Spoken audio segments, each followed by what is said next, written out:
Meaning of effluent. Effluent. Effluent. Effluent. Effluent.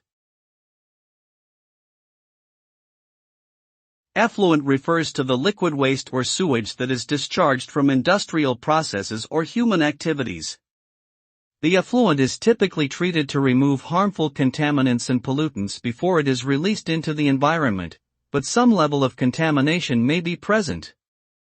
This can have negative impacts on surrounding ecosystems, including waterways and soil quality, which can in turn affect human health and the health of wildlife.